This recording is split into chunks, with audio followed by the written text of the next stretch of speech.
Ya, secara ringkas hadisnya panjang, namun secara ringkas Nabi Shallallahu Alaihi Wasallam bersabda bahwa ada 3 orang yang beramal amalan luar biasa.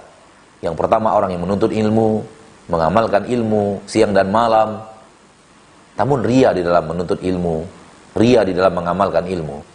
Ada orang yang bersedekah yang luar biasa, namun ria di dalam sedekahnya.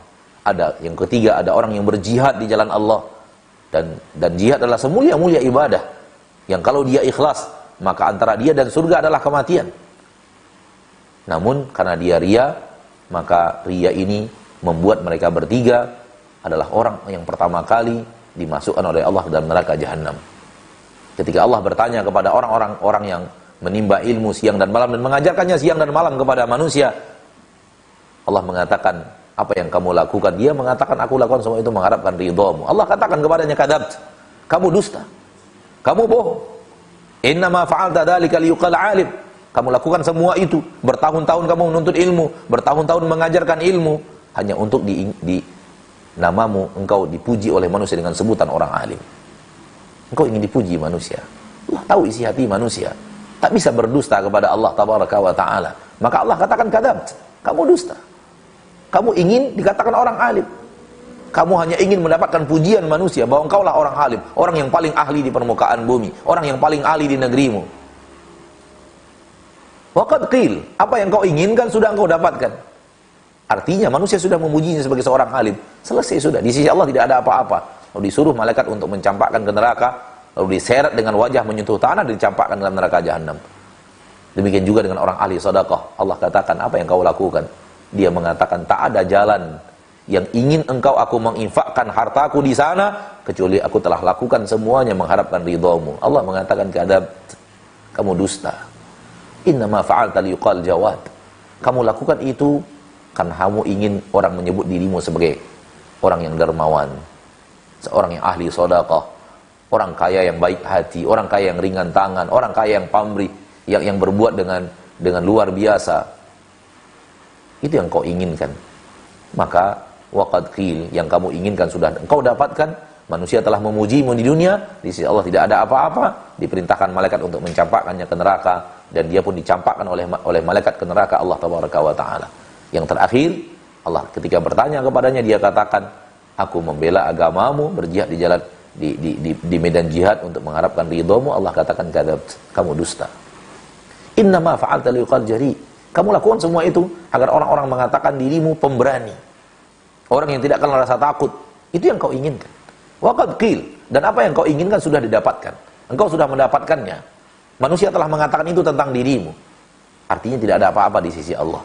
Kemudian diseret sebagaimana yang kedua, sebagaimana yang sebelum diseret dengan wajah menyentuh tanah, kemudian dicampakkan dalam neraka jahanam. Lihat, yang pertama kali merasakan pedihnya neraka jahanam bukanlah Abu Jahal, bukanlah Abu Lahab, bukanlah Fir'aun, bukanlah Qarun, tapi orang yang beramal amalan riya. Tidak takutkah kita kepada riya? Setelah datang kepada kita keterangan seperti ini dari Nabi kita tercinta Muhammad sallallahu alaihi wasallam, saudaraku, saudariku, muslimin dan muslimat, maka kita wajib mengantisipasi riya dari hati kita.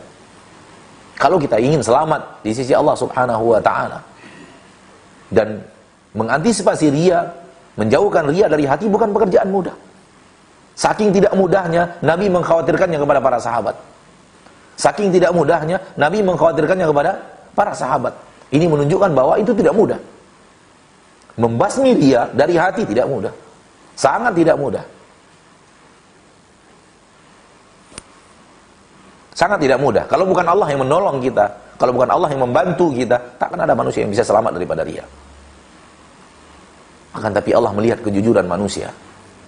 Allah akan memperhatikan kejujuran hatimu, meminta dan mengeluh kepadanya untuk engkau bisa bertahan di atas keikhlasan. Tanpa pertolongan Allah, tak ada manusia yang bisa bertahan. Karena manusia memiliki sifat permanen, ingin dipuji orang, senang apabila dipuji orang, suka hatinya kalau orang berbicara yang baik tentang dirinya, suka mendengar berita yang baik tentang dirinya. Itu sifat permanen yang ada pada diri setiap manusia. Tak ada orang yang pada dasarnya tidak memiliki sifat itu. Semua manusia pada dasarnya memiliki sifat itu. Dan sifat permanen itu yang Allah suruh buang, yang Allah suruh campakkan Jangan suka dipuji orang. Jadikan diri menjadi orang yang tidak suka dipuji, tidak ingin dipuji. Subhanallah. Sebuah sifat permanen dari hati suruh Allah cabut dan Allah buang. Kemudian Allah suruh kita mengganti dengan sifat yang tidak permanen, yaitu ikhlas. Segala-galanya karena Allah.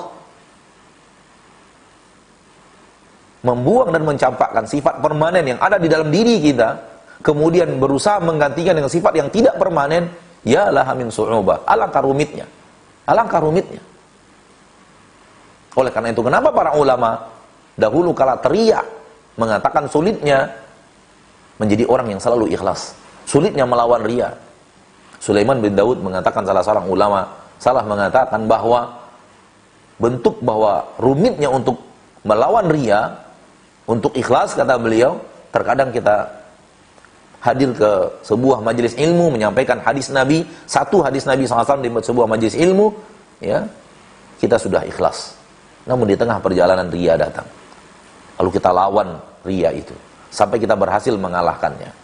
Kemudian datang lagi dia, harus dilawan lagi. Datang lagi dia, harus dilawan lagi. Beliau katakan itulah rumitnya ikhlas.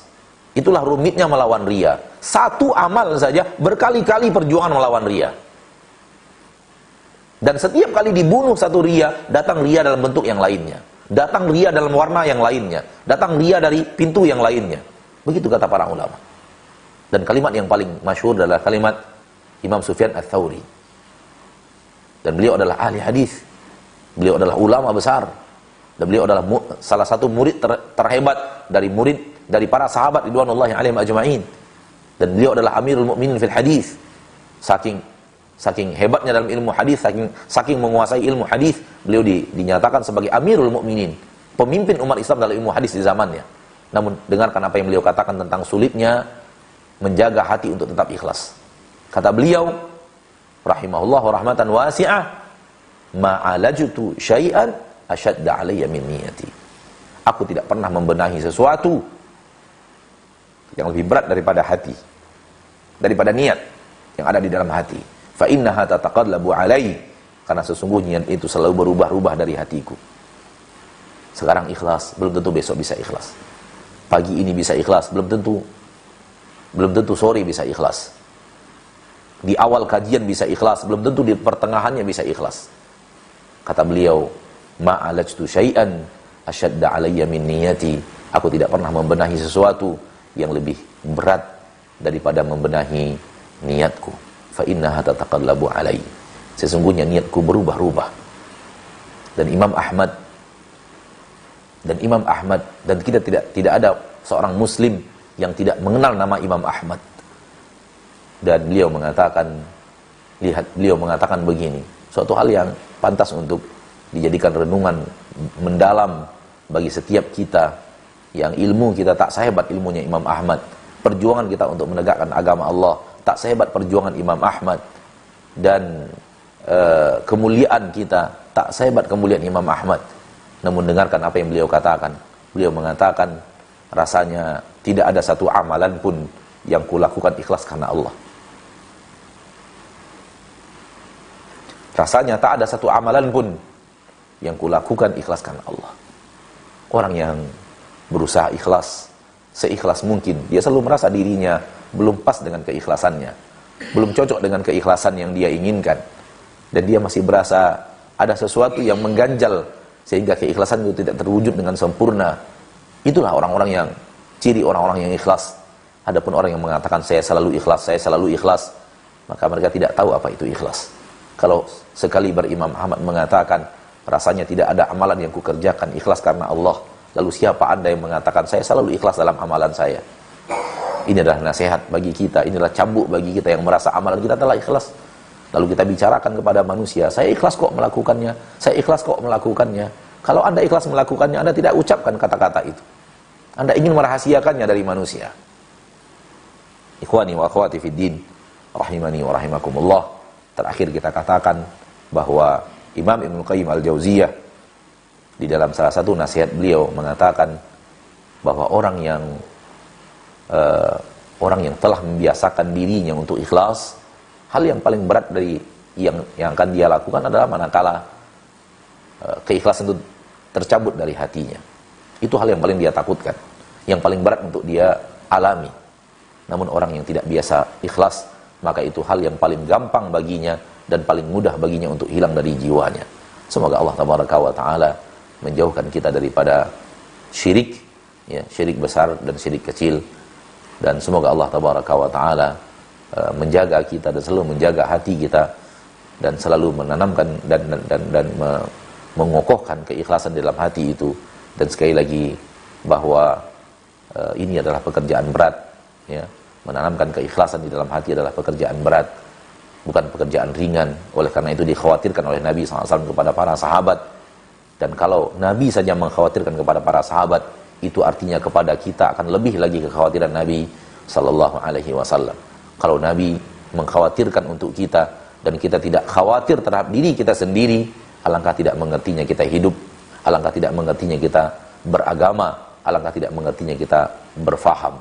Semoga kajian kita pada pagi hari yang berbahagia ini bermanfaat, dan semoga Allah Tabaraka wa Ta'ala jadikan kita orang-orang yang selalu Allah berikan taufik dan hidayah untuk berjalan di atas jalan keikhlasan, jalan yang bertauhid, jalan orang-orang yang bertauhid dan jauh daripada kesyirikan. Amin ya rabbal alamin.